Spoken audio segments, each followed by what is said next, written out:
Fala pessoal, sejam todos muito bem-vindos. Esse é mais um Joycast. Para quem chegou aqui de paraquedas e não nos conhece, nós somos a Igreja Joy Church aqui na cidade de Hamilton, no Canadá. Bastante frio lá fora, então nós estamos aqui com mais uma. Nós colocamos essa série, né, a Joy, com o intuito de colocar para os seus membros uma base bíblica para que então todos tomem consciência e tomam atitudes da forma que deve ser. Nós chamamos essa série de Jornada Teológica. Jornada Teológica, nós vamos ter vários podcasts, onde vamos estar aqui com pastores, com amigos, para então a gente possa explicar um pouco das escrituras, abrir as escrituras e entender um pouquinho mais e também dá para você essa oportunidade de mergulhar conosco nessa jornada teológica. Então, esse é o primeiro da jornada teológica, vão vir vários por aí, e nós encorajamos todos os membros da Joy e você que está aí por fora, acompanhar a gente. Eu estou aqui com meu amigo Diego, nosso gaúcho. Diego, muito bem-vindo. Obrigado, amigo. Pastor Wellington, por favor. Diego, para quem chegou agora e não te conhece, por favor, se apresente. Muito bem, meu amigo. Will, um amigo muito querido, pastor Eto, um amigo muito querido. Eu sou, como o Will falou, me chamo Diego. Nos últimos 25, 30 anos da minha vida, eu tenho vivido como um pesquisador, mas em 2017 me encontrei com Jesus, me converti, e desde então não consigo fazer outra coisa além disso. Então, terminei meu seminário em teologia o ano passado e comecei um mestrado em teologia aqui no Canadá.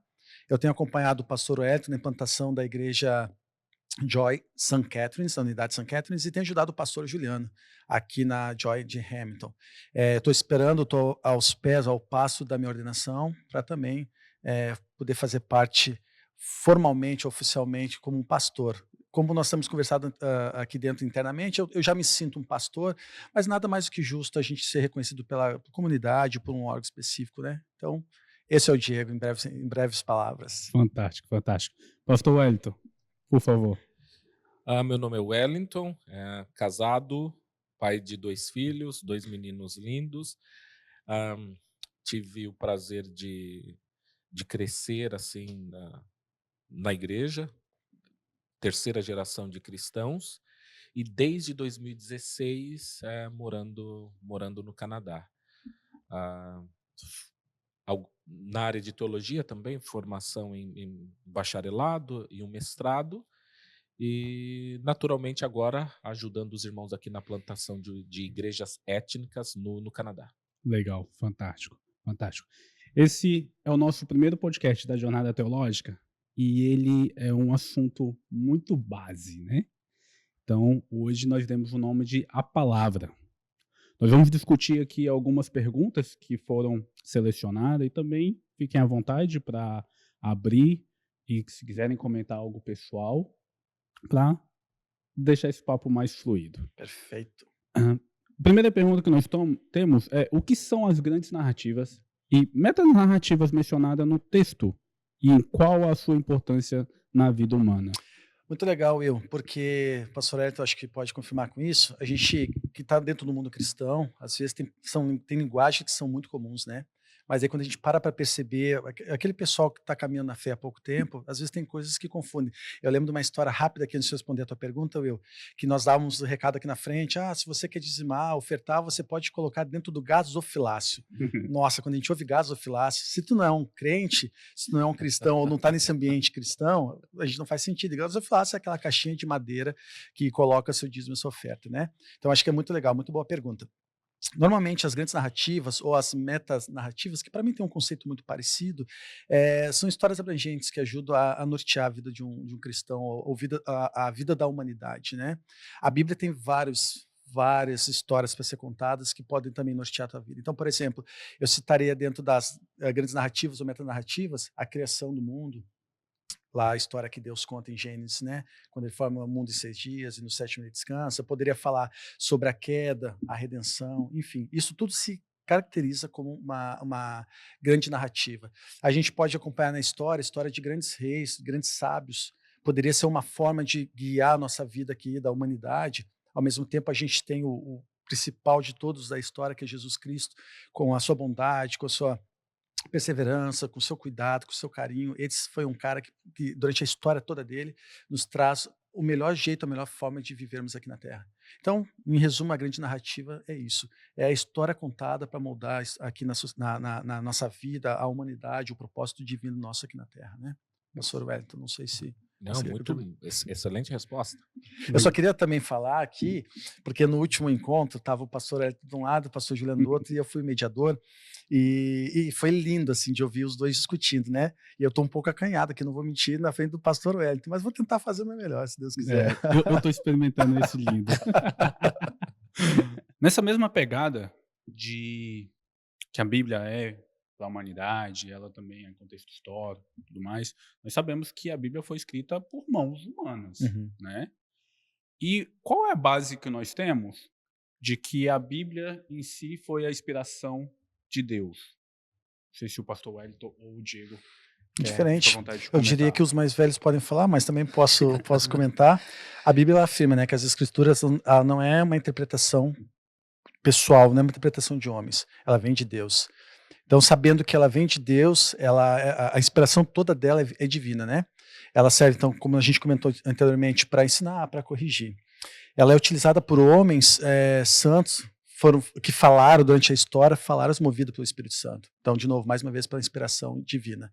Eu lembro rapidamente, pensando nisso, lá no Velho Testamento, Atos 2, não sei se vocês estão lembrados, lá no dia do Pentecostes, tinha um grupo de pessoas sentado num espaço específico, eles viram um vento muito forte vindo do céu, línguas de fogo apareceram e foram derramados sobre todos eles. Eu estou tentando parafrasear, né? Não lembro exatamente assim de cor.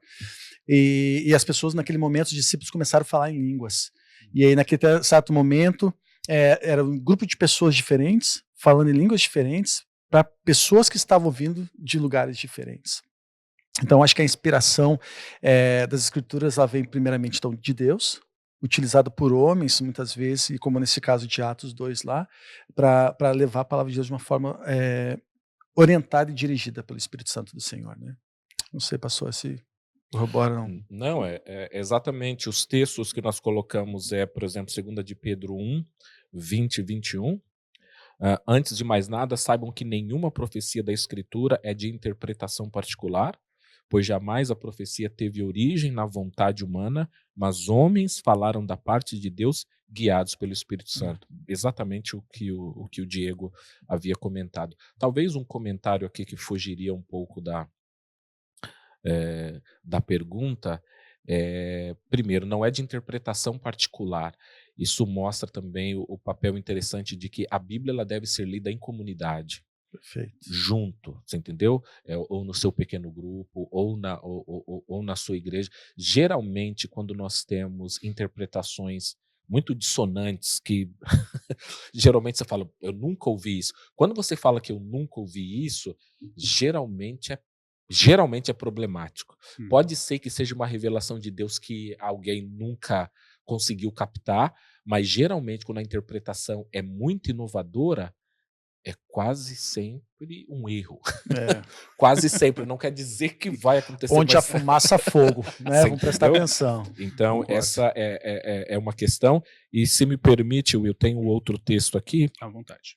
Que eu vou começar lendo agora segunda de Timóteo 3, a partir do versículo 14. Paulo está falando com Timóteo, seu filho na fé. Quanto a você, porém, permaneça nas coisas que aprendeu e das quais tem convicção, pois sabe de quem o aprendeu. Porque desde criança você conhece as sagradas letras que são capazes de torná-lo sábio para a salvação mediante a fé em Cristo Jesus. Toda a Escritura é inspirada por Deus e útil para o ensino, para a repreensão, para a correção e para a instrução na justiça, para que o homem de Deus seja apto a plenamente preparado para toda boa obra. Talvez fazer uma conexão aqui, Will, com a metanarrativa ou grande narrativa. Veja, se a Bíblia não fosse inspirada por Deus, nós não conseguiríamos fazer essas conexões. Como que você lê uma história de José que aponta para Jesus? Como você lê uma história de Moisés que aponta para Jesus? como você lê uma história de Jacó que aponta para Jesus. Então, assim, de fato, é necessário uma mente divina por trás para você conseguir organizar autores diferentes, em Épocas idades diferentes, diferentes, épocas diferentes, em lugares culturas. geográficos, culturas, e você conseguir colocar tudo isso e fazer disso uma grande história, tem que É. ser inspirado por Deus. Isso é muito legal, pastor, que tu disseste. Eu, quando comecei a fazer meu seminário, vim com esse cunho acadêmico, eu já fui tentar, nossa, tinha sede de tudo. E fui pensar justamente nisso. Foram livros escritos em momentos diferentes, pessoas diferentes, culturas diferentes, contextos diferentes. Será que havia alguma relação pensando de Gênesis a Apocalipse? E aí eu fui fazer uma pesquisa mais profunda, e identifiquei, tem um trabalho muito legal, que me fugiu o nome agora, mas eu prometo que a gente pode colocar lá na... Eu sou veiaco, cara, eu ia Vai estar aqui dizer na para os descrição. internautas poderem ler depois, mas eu já fui vaiado pelos internautas. E nós temos mais de 63 mil conexões. Dentre 63 mil. mil conexões. Não há um livro no mundo, sequer, comparado com a Bíblia, que há tanta conexão. De Gênesis a Apocalipse. Todos eles se conversam, de novo, desde Gênesis a Apocalipse, todas as histórias elas se conectam para o objetivo final, que é Jesus, nosso Senhor, né? Então, 63 mil conexões. Eu estou entre 63 e 67 mil, mas 63 mil, vamos ser um minimalista aqui. É muita conexão. Mesmo assim. De novo, por pessoas diferentes, momentos diferentes, contextos diferentes. Então, é incrível, né? Cara, que fantástico. Fantástico. Ó. E seguindo nessa linha de forma que Deus se revela a nós, a gente, na nossa caminhada cristã, a gente consegue ver que tem pessoas que sonham, e então Deus se revela com ela através do sonho, através do objeto, através da fala de algumas pessoas. Como a gente poderia colocar isso de uma forma sucinta? Quais são as formas de Deus se revelar a nós? Como isso acontece para esse novo convertido, essa pessoa que está nova na fé? Porque às vezes a gente começa a nossa jornada cristã e tudo Deus falou comigo, né? Mas onde chega a linha aí? Onde está a linha? Bom, vamos lá, hein? Eu acredito que, didaticamente, talvez a gente tenha que dividir aí, por exemplo, a história. Então, por exemplo, você lê muito, principalmente no Antigo Testamento, Deus falando com as pessoas e se revelando com as pessoas de uma maneira maravilhosa. Você lê os relatos, por exemplo, de Deus falando com Moisés face a face. E até pegando um gancho, você falou, a Bíblia foi escrita por homens. Os 10 mandamentos, a Bíblia diz que foram escritos por Deus, mas é que perderam os... Verdade. Você entendeu? As tabletas, né, por assim dizer. Mas, ou seja, quando nós falamos de uma era que ela é antes da escrita, Deus ele tem que se revelar de uma maneira diferente, porque Claro. as pessoas, quando eu falo da escrita, a escrita é muito antiga, mas as pessoas não tinham, a escrita não era disseminada como é hoje. Então assim muda. Agora, a partir do momento em que, por exemplo, nós temos a Bíblia, e até mesmo a Bíblia, por exemplo, nós lemos muito a Bíblia, mas, por exemplo, a Bíblia fala que a fé vem pelo ouvir e o ouvir pela palavra de Deus. A Bíblia fala isso porque, no contexto que ela foi dada, ela era de uma cultura oral. Por exemplo, as cartas que nós lemos do Novo Testamento, elas deveriam ser lidas na igreja. As pessoas não iam ler a Bíblia, elas iriam ouvir a Bíblia. Então, assim, Verdade. você vê que há uma diferença por exemplo, de revelação. Eu me lembro, por exemplo, que quando eu visitei o Israel, nós conhecemos, por exemplo, pessoas que moram lá em Israel, que ainda detêm essa cultura da oralidade. Eles conseguem citar os seus antepassados, 30, 40, 50 antepassados. Tipo, por exemplo, eu sou filho de Jorge, que é filho de Evaristo, que é filho de Antônio. E geralmente nós não temos essa cultura mais oral. A gente fala o nosso avô, o bisavô, e depois disso a gente não chega mais. Então o que eu quero dizer é que, por exemplo, depois que Deus revelou a Bíblia, a palavra de Deus, esse passou a ser o principal modo como que Deus fala. Como que Deus fala hoje? Deus fala através da palavra de Deus, porque ela foi revelada, mas nem sempre foi assim. Então tem um período antes da palavra de Deus, e depois da palavra de Deus. Agora, você mencionou, Will, e a pessoa que diz que Deus falou com ele? Nós temos escolas diferentes aí. Temos as escolas, por exemplo, de cessacionistas e continuistas. De termo bem simples. Existem cristãos que acreditam que Deus não se revela mais como ele se revelava anteriormente. Que se Deus deixou a Bíblia, ele só vai falar com a Bíblia. E existem aqueles que são continuistas que acreditam que Deus continua falando com as pessoas hoje. Mas talvez o principal ponto aqui é: quando Deus fala com alguém, se ele se revelar com alguém, ele não pode se revelar de uma maneira que seja contraditório com a Bíblia. Caso contrário, qual é a revelação correta? Deus me disse algo, mas que a Bíblia diz o contrário. Então, é possível, por exemplo, eu particularmente sou continuista, que Deus se revele para uma pessoa, mas essa revelação nunca pode e nunca será contrário ao que está descrito na Bíblia. Trazendo para a realidade, né, pastor? E aí, de uma forma muito respeitosa, assim, a gente está numa era que músicos cantam em línguas, pastores falam em línguas, e a Bíblia fala, né, que não adianta ter uma pessoa falando em línguas se não tiver alguém para traduzir aquilo. Então, acho que é um pouco do que o pastor está falando, assim, não adianta a gente querer fazer coisas que contradizem o que está na Bíblia. Então, não faria muito sentido. E eu não estou dizendo que eu não acredito que pessoas falem em línguas. Não é isso que eu estou dizendo. Só estou dizendo que para uma pessoa falar em línguas, tem que ter uma outra pessoa que possa entender e poder traduzir essa língua, né? E olha que interessante que eu estava falando, pastor. Eu estava lembrando, aconteceu comigo isso quando nós ainda, quem nos conhece aqui, quando nós estávamos lá na James ainda, que usávamos o espaço da James. Eu me lembro que eu estava servindo no acolhimento e o pastor Juliano estava pregando. E ele estava pregando, acho que era Lucas 15, que fala do filho pródigo, né, e tudo mais. E aí eu me lembro que ele explicando, o filho voltando para casa, e o irmão dele mais velho, brabo com aquilo, né? E aí o pai fala: poxa, sempre foi seu, né? Qual o problema disso? E aí, naquele exato momento, eu falei assim, olhei para cima, o pastor Juliano pregando, eu olhei para cima e falei: oh Deus, eu sou o filho mais velho, porque eu estou na casa do Senhor, eu lhe sirvo, mas eu não tenho a noção concreta que tudo que é seu é meu, que tudo que o Senhor criou é meu, aquele sangue derramado já foi por isso, né? E eu tive a sensação, outros irmãos falaram que também o Juliano fez a mesma coisa, mas eu tive a sensação que o Juliano olhou para mim e falou assim: então, se você hoje está na casa do Senhor, igual o filho mais velho, e não tem intimidade com Jesus, não se entregou a Jesus, não reconhece que já é seu, volte para casa, hoje é o momento. Aquilo foi Deus falando comigo. Porque eu pensei no secreto, eu estava caminhando pelos corredores e pensei. E o pastor Juliano apontando, assim, quem conhece o pastor Juliano sabe que ele prega apontando, assim, né? Não apontando para as pessoas, mas gesticula muito. Eu falei: Deus do céu, Deus falou comigo. E podem falar o que quiser, para mim foi Deus que falou comigo naquele momento. Então eu creio muito. Então eu acho que é justamente na pergunta, né, da revelação geral, a revelação mais especial, né, mais direcionada. E no sentido de revelação geral, em termos teológicos, a Bíblia fala também, talvez seja importante, eu vou ler aqui alguns versículos. Em Salmos 19, por exemplo, a Bíblia diz: os céus declaram a glória de Deus.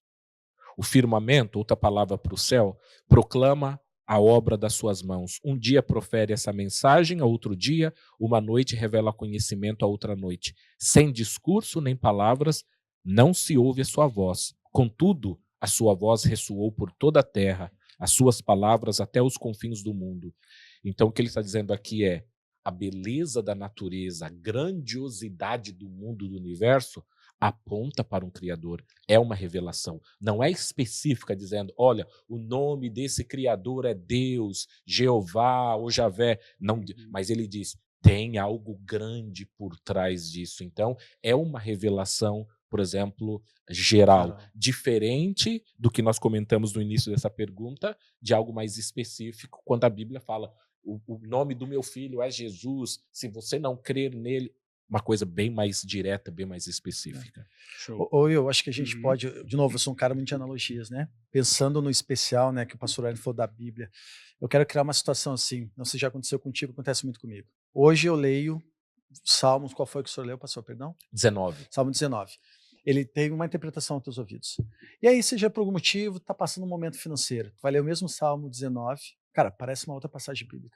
E aí tu melhorou financeiramente e estava tendo um problema de saúde na tua casa, tu lê Salmo 19 e é uma outra passagem bíblica. Então, para mim, essa revelação bíblica, que é Deus falando contigo, é justamente isso. As boas novas ela é tão viva, mas tão viva, que cada momento da vida que eu passo e eu leio a mesma passagem bíblica, ela tem um contexto aos meus olhos, aos meus ouvidos totalmente diferente. Né? Show, cara. Uau, eu tô viajando aqui. Pode ser que eu também, tá, Will? E nesse contexto de revelação geral, revelação especial, a revelação geral, ela é suficiente para a salvação? Ah, amigo, eu vou falar o que eu acho, né? E assim, deixa eu completar Por favor. antes de você de contextualizar um pouquinho. Quando assim, eu coloco eu mesmo lá nos meus momentos. Quando a gente e aí eu falo do William há 15 anos atrás, foi quando eu me converti. Não estou convertido, li a Bíblia de forma muito esporádica, comecei a ler, comecei a entender um pouco mais. Aquilo é suficiente para a salvação? Essa leitura? Ou só a leitura basta? Essa seria a questão. São duas perguntas aí, né? São Para duas perguntas? nós, então, que o Juliano, desculpa, o Diego, fale, não sei qual pergunta você quer. Ô Will, como o pastor Hélio falou, acho que são duas respostas. Duas perguntas tem que ter duas respostas. Mas na primeira que tu falou da questão da revelação geral, eu acho que se eu pensasse só na revelação geral, em curtas palavras, eu diria assim, ó, que Deus existe e governa o mundo. Pronto. Uhum. Agora, quando eu penso em revelação especial, fala justamente do Senhor Jesus, que Ele é a nossa graça, Ele é a salvação, que aquele sangue derramado por nós, como eu comentei na pergunta anterior, é o suficiente para isso. Mas eu vou deixar o pastor Hélio responder a segunda pergunta. Isso, muito bem colocado, Diego. Talvez uma relação que a gente possa fazer com a revelação geral se a revelação geral fosse suficiente, alguém poderia dizer, então para que pregar?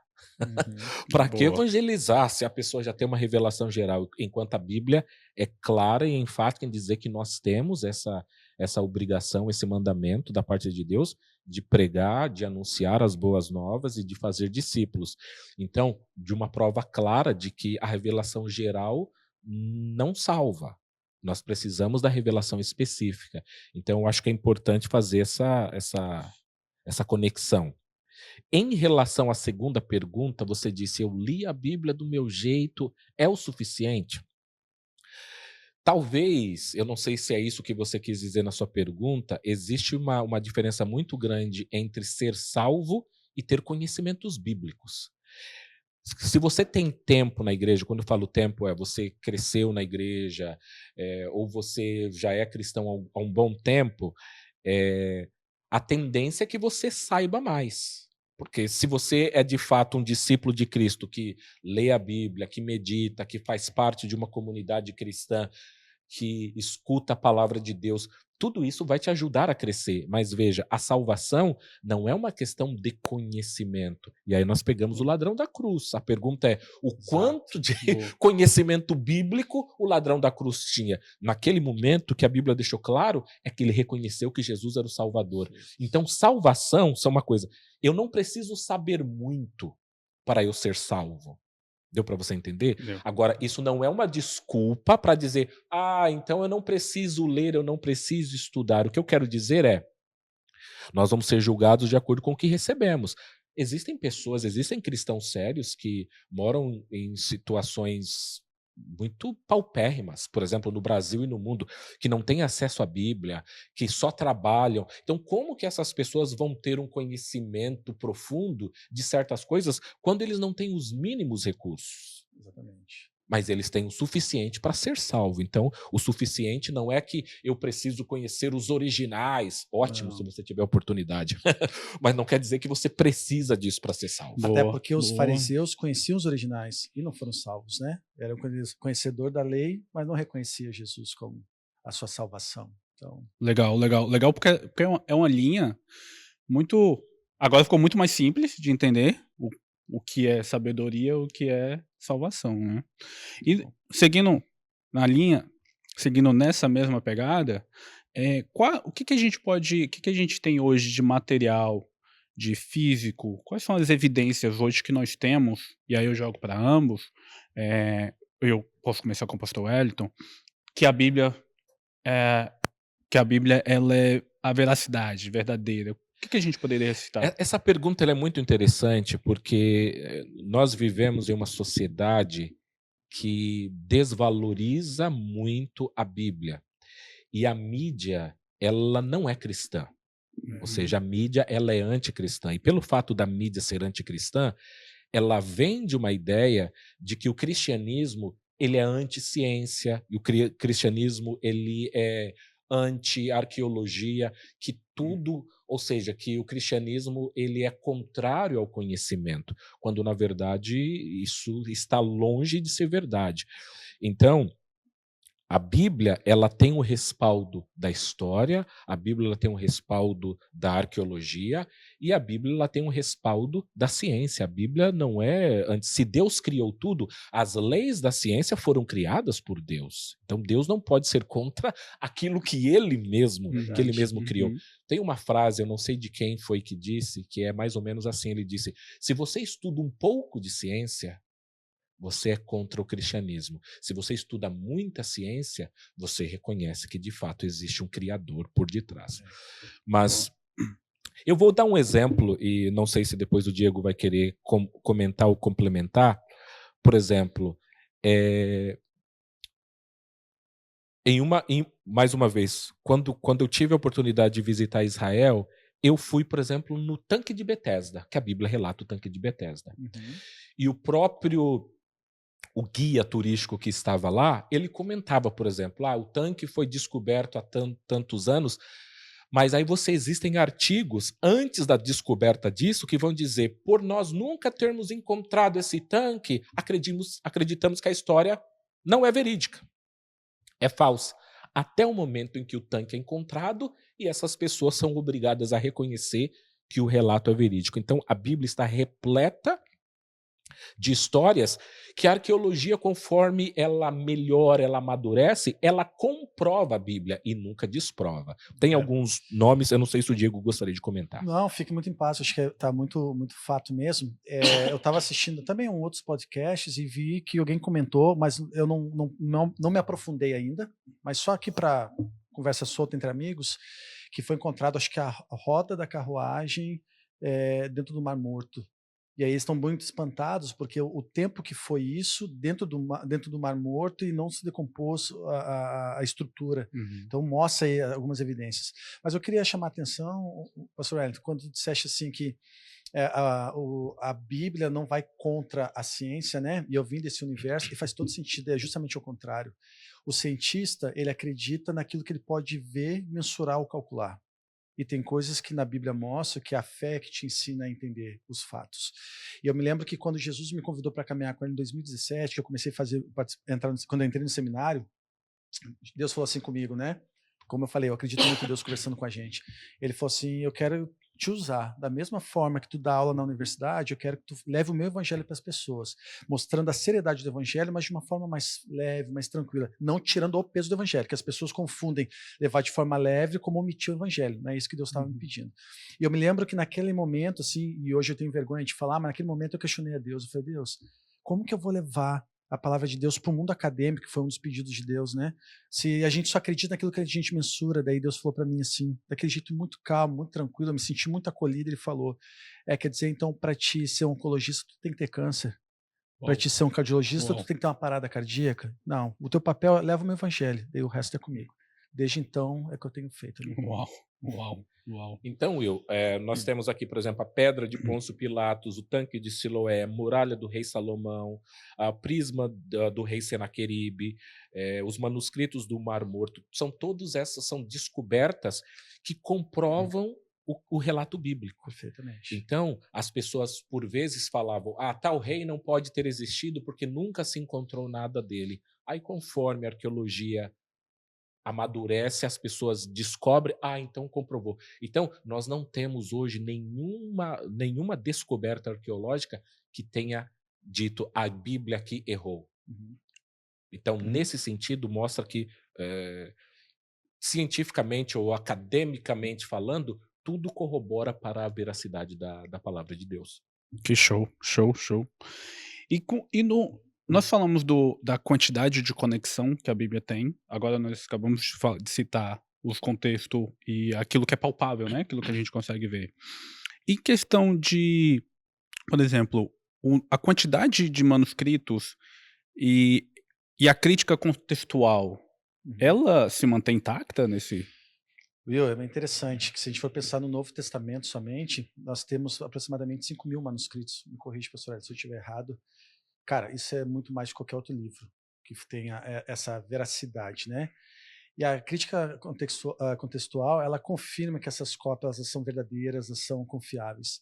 Existe uma variação quando a gente faz esses comparativos. Alguns teólogos falam entre 1% e 2%. Então, é uma coisa muito confiável. E eu falo isso com propriedade, porque num dos meus trabalhos acadêmicos que eu fiz, eu tive que ler 26 mil artigos sobre o mesmo tópico. Eu levei aproximadamente 8 meses para fazer isso. E foi uma revisão sistemática. E quando eu comparava o mesmo assunto, existiam versões totalmente diferentes, linhas de pensamentos totalmente diferentes e óticas totalmente diferentes. Então, quando eu vejo 5.000 manuscritos aproximadamente ou mais, e quando eu vejo que existe uma variação entre 1% e 2%, isso já mostra a veracidade, a confiabilidade desses textos, né? A relação, talvez, com ciência é exatamente isso. Por exemplo, se a Bíblia, muitas pessoas dizem, eu não acho que a Bíblia seja confiável, a Bíblia não é história com H, é história no sentido com E, de ser fictício. Se isso fosse verdade,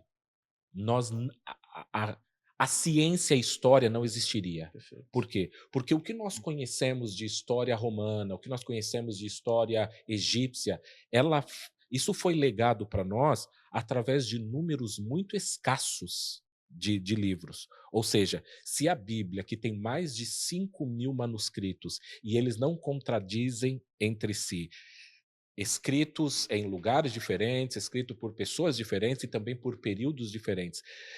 Se, de fato, a história bíblica não for verdade, nenhuma história pode ser. Porque se tem 5.000 livros que praticamente não possuem erros, porque quando eu falo erro, é erro de copista, tá? A pessoa que copia, a pessoa naturalmente humano comete erros. Mas o fato de ter muitos manuscritos, isso ajuda, porque tem um escrito que diz assim, ele é irmão do João. O outro diz, ele é irmão do João. E um diz, ele é irmão da Joana. O outro diz, ele é irmão do João. Por eliminação, você sabe que um copista colocou um A a mais. Colocou um nome feminino onde era um nome masculino. E você elimina. Então, a própria abundância de manuscritos na Bíblia, ela ajuda a corrigir essas situações em que o copista cometeu um deslize, cometeu um erro. Então, assim, o que eu gostaria de deixar bem claro para a pessoa que nos ouve, que nos assiste, é que se 5.000 escritos não podem ser considerados verdadeiros, então 5, 7, 10, que é o que tem de história, muito menos. Muito menos. Que loucura, Verdade.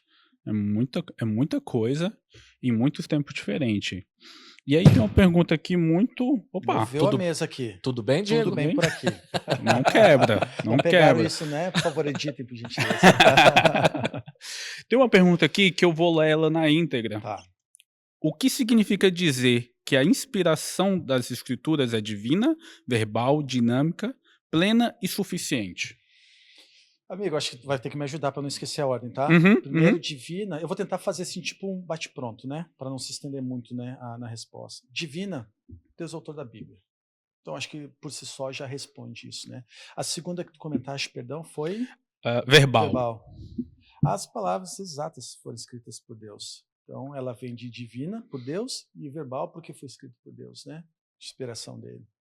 E dinâmica. Pastor Hélio, quer contribuir? A dinâmica ou posso tocando aqui? Pode tocar.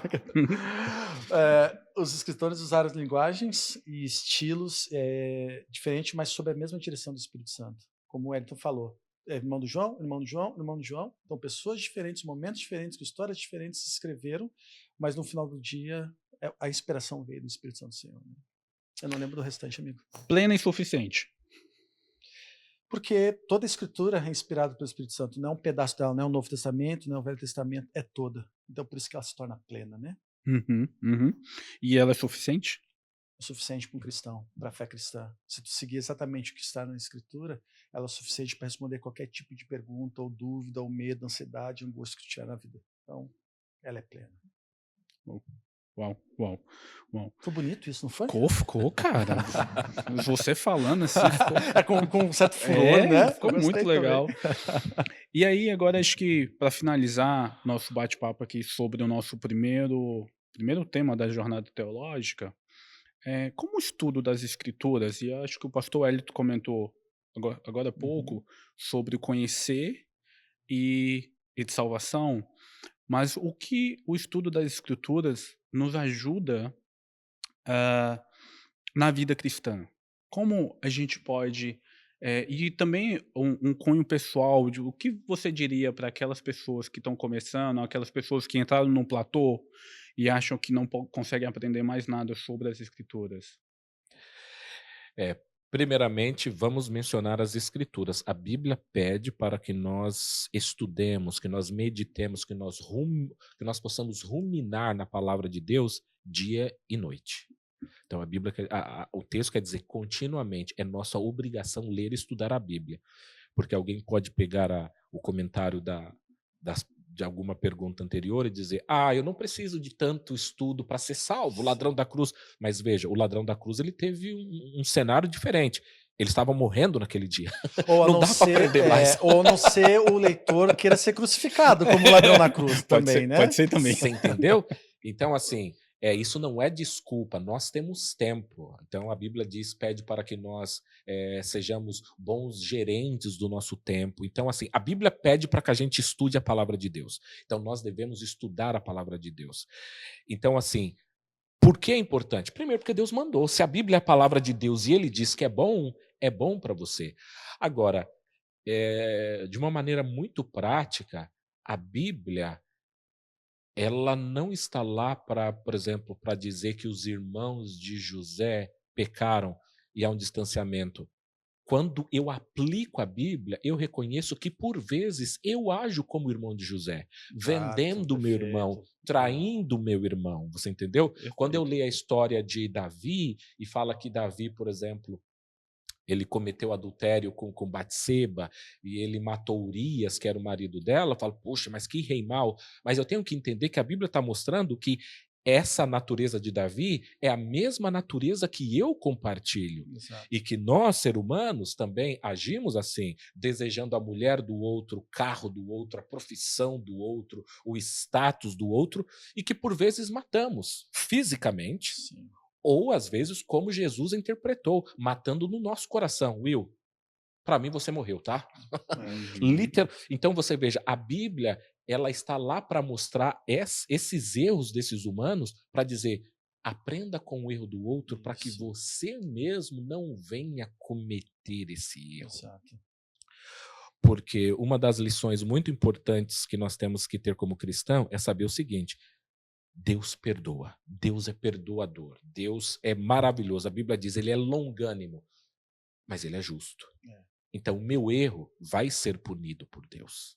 Sim. Então o que eu quero dizer com isso? O perdão de Deus não elimina o sofrimento que eu terei decorrente das minhas más escolhas, do meu mau comportamento. Então, conhecer a Bíblia para ser guiado por ela, a Bíblia diz que ela é luz, né, lâmpada para os nossos pés, ela faz com que você evite problemas e dores que você não precisa passar. Exato. Existem sofrimentos na Bíblia que nós precisamos passar, mas existem sofrimentos que nós trazemos sobre nós mesmos. Por exemplo, pega Jonas. Ele precisava ser engolido por um grande peixe? Não, ele trouxe aquilo para si. No momento que ele resolveu desobedecer a Deus. Deu para você entender? Então a Bíblia nos ajuda nesse sentido. Jonas tão trouxe que ele reconheceu, né? Sou eu. E sabe que é uma coisa legal que tu falou, pastor? E aí tem que só tomar cuidado do jeito que eu vou falar para não ter má interpretação. Eu conheci um irmão uma vez que me falou assim, um irmão muito de Deus, um cara muito parecido com Jesus. E no decorrer da vida dele, ele teve um adultério no meio do casamento. E aí ele quis abandonar totalmente a relação dele com Deus. E numa das conversas eu falei com ele, eu falei, amigo, não é isso. Deus não está aprovando a tua traição, mas da mesma forma que Davi, que era um preferido de Deus lá, que era um rei incrível, ele cometeu adultério e mais tarde ele se arrependeu, acho que o que está faltando para ti é isso, o arrependimento. Isso não significa que tu vai fazer e vai se arrepender, senão quem está me ouvindo vai dizer assim, então tá bom, eu vou tá de boa, né? e aí vou pedir desculpa e tá tudo. Não é isso. É o arrependimento verdadeiro e genuíno, de coração. Então, isso também serve, as escrituras mostram que os erros dos reis, por exemplo, que a gente está citando aqui da antiguidade, serve como alerta de não faça. Mas mesmo assim a gente fez, Salomão era um rei incrível e cometeu todos os erros no final do reinado dele que ele cometeu. E ele era um filho de Deus, assim, um rei que foi tratado com todo carinho pela sabedoria que Deus deu a ele, né? Então, mais uma vez, não estou dizendo aqui, corroborando que digo, possa pecar porque Deus vai te perdoar e saia pecando. Não é isso que estou falando. Mas que também possa a gente entender que a gente vai cometer erros, nós somos pecadores, mas acima de qualquer coisa tem que haver um arrependimento e tentar não mais cometer o mesmo erro, né? Eu estava pensando, tentando criar uma analogia aqui, Will, para tentar dizer, por exemplo, se alguém falasse para você, olha, chegou um caminhão de areia e nós precisamos descarregar esse caminhão de areia. Se você não tiver ferramentas, você pode carregar areia carregando na mão, mas você vai demorar muito tempo, você vai se machucar, você vai ter dores no seu corpo. Agora, você pode ter ferramentas, você pode ter uma máquina, você pode ter uma pá. Uma simples pá, um carrinho de mão, já melhoraria muito. Então, conhecer a Bíblia é exatamente isso. Não quer dizer que você não consegue carregar uma areia de um ponto A para um B com a mão, mas vai ter mais tempo, vai ser mais trabalhoso. Ler a Bíblia, aprender o que Deus quer que nós aprendamos, é como se você estivesse recebendo as ferramentas da parte de Deus para você, nas suas escolhas, na sua vida, em tudo que você fizer, você está usando as ferramentas corretas e adequadas para aquela situação. Jesus disse, por exemplo, vocês erram porque vocês não conhecem as Escrituras. Deus usa, através da sua inspiração, por exemplo, o profeta Oséias para dizer, prossigam em conhecer ao Senhor. Esse foi o objetivo. Vocês têm que prosseguir a cada momento a conhecer a Deus. E nós vamos fazer isso através da palavra. E se eu puder, só o último 2 centavos. Fica à vontade. Eu tô aqui só despertador. Nisso. Eu vi uma pregação do reverendo Nicodemos que eu achei incrível e mudou a minha relação para com Deus. Por que para com Deus?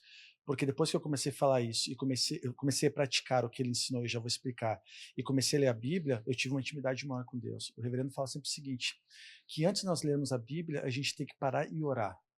Porque tem coisas que estão escritas que os nossos olhos podem não ver, nosso ouvido pode não escutar. Então, quando eu peço uma oração genuína, peço que o Espírito Santo do Senhor possa tomar conta daquele momento, que ele me ensine a entender o que está escrito, já é um grande passo. E depois que eu fiz a oração e li a Bíblia, tem, eu acho que o terceiro passo para mim que é muito importante, é meditar em cima da palavra. Não pode ser uma leitura dinâmica, porque senão se torna um gibi, um livro qualquer. Então eu vou ler o que aconteceu com o rei Davi, como foi usado como exemplo, o que exatamente essa passagem quer me dizer? Tirar tempo de qualidade. Então a gente fala que a gente perde muito tempo em redes sociais, a gente não vai discutir isso aqui agora, mas ora pedindo direcionamento, leia a Bíblia e medite em cima dela. Eu acho que é a tríade que a gente precisa para ter um relacionamento muito mais verdadeiro com Deus. Né? Que legal. Uau! Muito bom esse exemplo do caminhão. Do caminhão. Tô aqui viajando nele. E faz muito sentido, né? É aquela coisa de você fazer com rápido ou fazer bom. Fazer bem feito, né? Exato. Com a máquina você vai fazer, então você tem mais tempo para ir mais profundo. Perfeito. E a gente encerrando, foi muito bom estar com vocês e eu encerraria esse podcast dizendo, até parafraseando uma pregação do pastor Wellington um tempo atrás, falando que nós temos que ser cheios do Espírito Santo todos os dias. Amém. O de hoje é para hoje, o de amanhã é para amanhã. É verdade. Né? E a gente vai achar isso nas Escrituras. Então, muito obrigado a ambos, foi um prazer estar aqui. E encerramos aqui mais um podcast. Esse é o primeiro episódio da Jornada Teológica. Nós somos a Igreja Joy, aqui em Hamilton, no Canadá. Compartilha nosso vídeo com amigos, com família. E vamos junto, vamos para o próximo vídeo. Tchau, tchau.